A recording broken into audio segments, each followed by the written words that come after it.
So, Louise, a brilliant result for Ireland. They've got their Six Nations off to a great start. What did you make of the game? Yeah, I thought it was a fantastic result. I thought that's the best performance that we've seen from Ireland in a few seasons, actually. I think it's really kick-started their Six Nations for 2021. And all the more impressive when you consider they haven't played in 6 months for a lot of these girls. More than that, 13 months with no domestic action as well, unless, the few players playing in the Premiership. So really, really impressive. And it wasn't just the scoreline that was impressive. It's the manner of the performance. I'm sure we'll get into a bit of detail. I'm sure Adam Griggs has plenty that he'll want to look at as well, particularly from the second half, but just how they hit the ground running. Like coming into the game, I expected there might be a little bit of almost like jitters or, unforced errors early in the game, just as girls were kind of settling into it. But actually we saw the opposite, where they started off at a frenetic pace, really clinical, with a lot of variety to the game as well. And actually in the second half, we saw some of those, some more of those unforced errors that we might have expected earlier in the game. But they managed to pull themselves out of it and finish a bit stronger as well, which will mean they're bringing plenty of confidence into next weekend's game, winner takes all against France. Absolutely. Yeah, it really did. I wondered, would they take a while maybe just to settle in, like you said? And it was the complete opposite. They just took off all guns blazing. But then in the second half, there was so many chances that they could have taken. And as they go up against stronger opposition, they're going to want to take those chances. Yeah, and I think, with the first half as well, with some of the tries that we saw, you would question the Welsh defence. We saw two fantastic individual tries, one from Bevan Parsons and one from Emma Constantine. Again, you'd question, you wouldn't see a French defence letting them in that easy. But, fair play to them, they made that opportunity, took it themselves. In the second half, Wales were better. They were more, they had a lot more line integrity, and they started to come up off their line a little bit more. And when we weren't getting those easy kind of, beating the first up tackler, we took a little while to settle into the game, and we probably forced a lot of handing errors through forced offloads. And I think maybe, I know there's a lot of competition within the squad. I mean, the 23 girls there today, they're only representative of the 35 girls that have been training, and more so over the last 20 camps that we keep hearing about. And they'll want to cement their place. So I think girls sometimes are maybe forcing it a little bit to maybe stand out a bit purely to make sure that they're on the pitch next weekend as well. But then they settle down into, being a little bit more direct, retaining ball possession, clearing out that ruck. We still saw, once or twice reaching for the line and just probably a little bit over exuberant and not quite making it, and coughing up what should have been try scoring opportunities. But again, then because our scrum was so dominant and our line out was turning over a lot of Welsh ball, it meant we were consistently getting possession back, and as I say, gladly finished the game out well with the tries through Dorothy Wall and Hannah Tyrrell. Yeah, definitely. Just speaking on the scrum, it was so powerful, and you could see when they had a moment that it was so powerful and they got a try from it, really pushed them on. That's new, and it's exciting to see. It's so exciting to see. Those girls are just dying for a game. You can see in every single one of their faces, and you have to win those little moments in the game. You can see they're a really, really tight-knit group. And I know Griggs would have worked a lot on that. He's a big believer in kind of that team culture and team bond, and they'd have a lot of their own little sayings within the group that, are specifically and only for them.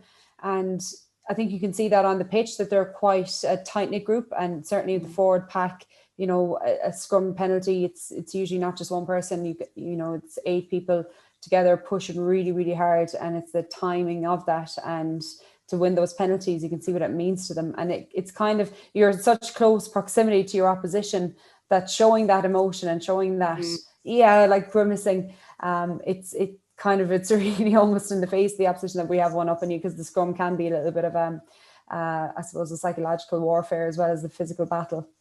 Yeah, you could really see that in Lindsay Peat. Like she's such a force, and like you could see her that like shouting and just that bringing them on once they did have a moment like that. She's just immense. She'll never retire, will she? She's just unbelievable. The shape she's in, people would all mention, she's 40. It doesn't matter. The shape she's in is just phenomenal. And I've played with and against Lindsay, I'm happy to say, in 3 sports, and she's just an incredible athlete, and the power that she possesses and what she puts into her game to keep her body fit. And you have to remember the second last game these girls played against England, she broke her ankle, and to say she could have easily, with COVID, with the pressures on work, she's a little bar at home, her little son, and her wife Claire, and plenty of pressure. She could have stepped away from the squad, but instead she's just such a competitive individual, and she knows she can contribute so much. She got herself back into fitness, and she has that position, that lucid prop position nailed down. And we didn't even really, we got to see her carry a bit today, but I think we used our backline well. We didn't get to see her as much in broken open field running, because she is such an acceleration on her, and such a difficult woman to take down, that she's someone you definitely want to go to war with. Yeah. Hannah Tyrrell, she was showing her Gaelic football skills with her kicking. Her kicking was brilliant to watch, and in the first half, when she found Bavian in the corner to get that second try for Bavian, that was just brilliant to see. And then all of her conversions as well. How good was she today? Yeah, Hannah was excellent. I think deserved a player of the match award. I think for her, she actually hasn't played a lot in 10, so even at club level. So it just shows that the, I suppose, magnitude of the performance that she's put in. But Hannah's a real confident player. Again, lucky enough to have played with her plenty of times, and she's a real baller. And what's really nice about her at 10 is she's not just a distributor. She'll really take the ball to the line, and we saw with, I think, Emer Constantine's first try, Hannah made a lovely gap where she saw the 10 drift off her and said, I'm going to take that gap. That's her instinct, and she made it to probably the 5 meter line. And then it was a case of the girls are really clinical around the breakdown area, quick recycle. Catherine Dane cut out 2 or 3 players with the width for pass, and they were pretty much queuing up out in the wing then to score it. So Hannah, she'll take the ball onto the line, she can deliver it, she can marshal the forward pods around her, she can kick, and she, having been a back 3 player, she understands how much the back 3 can contribute and the skills that they have. And she knows you want to get into the game early. So I think she'll be much more likely to, I suppose, play the back 3 and play with as well, just because she's that experience of being out there and knowing, we have a serious opportunity there, but actually generally it's been kept tight. So I think she'll be more, I suppose, more likely to actually use those opportunities to get the ball wide when it's on. Yes, definitely. And we've seen Eve Higgins, Amee-Leigh and Stacey Flood making their debuts today. How do you think they got on? Yeah, I thought really good. I thought Eve picked some really nice lines. I think that, she had a few knock-ons, a few unforced errors, and she probably won't be happy with that. But you can nearly see it in her that, listen, Eve has brilliant hands. She is, she's not poor catching the ball at all. I think it was just, game day nerves, wanting to make a really good impact. What's a positive for me, from what I can see, she was picking really good lines. She was just nearly thinking of what she was going to do next. And that's not abnormal for someone just kind of stepping up into a different 15s environment. But I expect her, to get selected again next week, and I don't expect her to be making those unforced errors. I thought Stacey did really well. She came on at 10 as well. Yeah. Another girl, she's, a footballing background, well able to play the game. And even, Hannah's try, Hannah moved to full back. Like Stacey did really well to play to the line, and get her on an outside line as well, to put Hannah away. And then Emily's a great little player as well, a lovely little snipe as soon as she got into the game. She might look small, but I'm telling you, this girl is not afraid of contact. She's not afraid of a tap and go, and it was brilliant for them to get on the field and get a taste of the action. But I know it's their debut from a 15's point of view, but you wouldn't expect the same kind of maybe nerves. They've played plenty of times from an international jersey, so it's just kind of a different environment, a different pressure. And I thought they all did well. Listen, throughout the team, we could go through it. Vast majority of our players, I played their players. Again, the engine room, I thought Nick Friday and Aoife McDermott did really well in the second row, to put a lot of pressure on their line out. Our back row was phenomenal. Junior Griffin there coming up with a block down and catching the ball like this difficult skill, but she's a Kerry woman, so she obviously pulled that, brought that up from home. And Dorothy Wall made some ferocious tackles, bone crunching tackles, and big strong carries as well. I thought Catherine Dane was excellent distribution, really consistent, and just in general, when we got that direct carry, gain line, speed of recycle, that's when we were able to play our back line into the game. I think in the second half, when we just got a little bit more, they put on a little bit more line speed, they tightened up their defence a bit. We probably tried to force a little bit. We nearly got used to just beating their first up tacklers. And we probably just needed to go back to having a bit of depth, getting the gain line, and back to what worked well at the beginning of the first half, which I think we did by the end of the game, even, bearing in mind the changes that we had. Maybe a few things our Adam Griggs won't be as happy about, a few times that we're in really good position in their red zone and we're just going off the feet at the ruck. Again, is it over exuberance to clear out a player? But referees are looking for this. They don't want to see you diving on the ground. They don't want to see you flopping onto a ruck. So just to have a bit more accuracy around that area, and I think that would lead to, again, more clinical try scoring opportunities. Absolutely. And just speaking on the debuts, because it's great we have so many, 3 now today. For you, say, looking back, making your debut, whether it was the 7s or the 15s, was there any one that was memorable to you that, I don't know, the nerves or excitement were something else? Yeah, I didn't expect to be speaking about myself now at all. Just that I throw it in. Yeah, I suppose 7's debut was a long time ago. And it would have been with some of the girls on the field today. I think I've made my, I suppose with 7's, you would have made your competitive debut, but it was a season before we were on the World Series. And I think when I made my World Series debut, there was about 6 of us making it on at the same time, and Stacey Flood would have been there. And Emer Constein was getting her 7's World Series debut that day as well. So there'd have been 2 girls playing today. And then, 15s. I actually remember I was an unused sub in a Six Nations game for my first game togging out. So that was a bit of an emotional roller coaster, because you're kind of hoping you're stepping onto the field. We were at home against France in Donnybrook, and we won an arm wrestle. It was 2017, I'm going to say.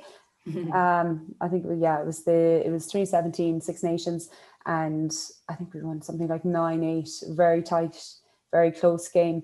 And there wasn't that many changes made, so it was kind of an emotional roller coaster, because you're nearly on the sideline just wishing the girls to ring, going, oh my god, I could be going on here at any second. And it wasn't to be for another while, because I ended up going back over with the 7th squad, and it was actually in the World Cup that year that I made my debut. So I suppose that was particularly special as well. Amazing. Making it to the World Cup, yeah.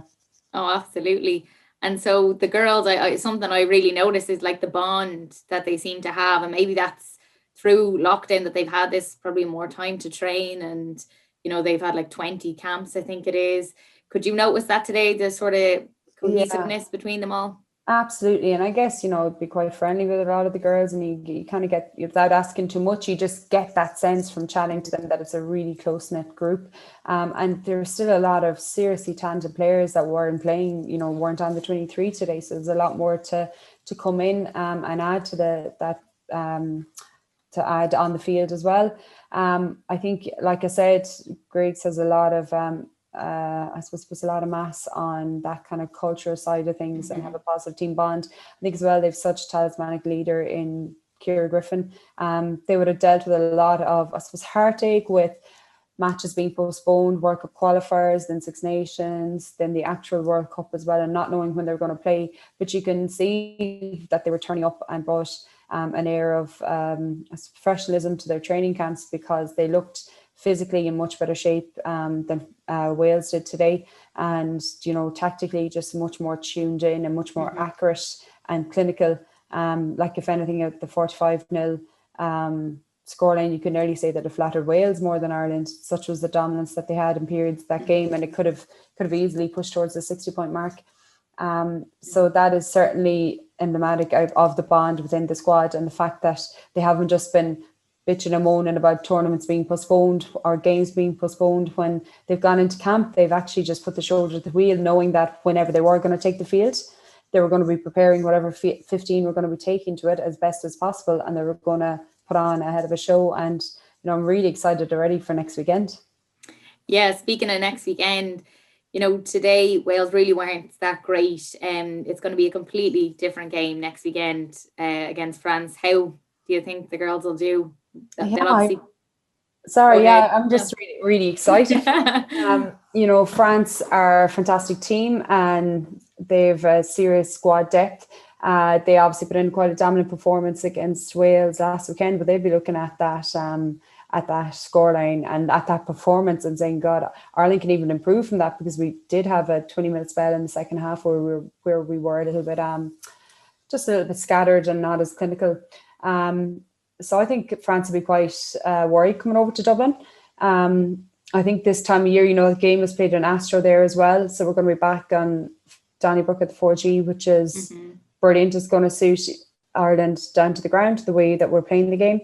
Now that'll suit France as well. They like to, jouer. But I think one thing with France is, their French 7 squad, they're in Dubai the last 2 weekends. And originally with Six Nations, they'd named a lot of dual players within that squad, and they've now gone back to 7s. Now they have a lot of depth. It didn't seem to hinder them too much when they played Wales, but there are a few players that they would normally have, like Druin at 10, that they won't have next weekend at the way they're going. So that'll be positive for Ireland as well. Brilliant. Well, Louise, thank you so much. We get off to a great start, and hopefully next weekend is just the same. Absolutely. Go on the girls. Thank you.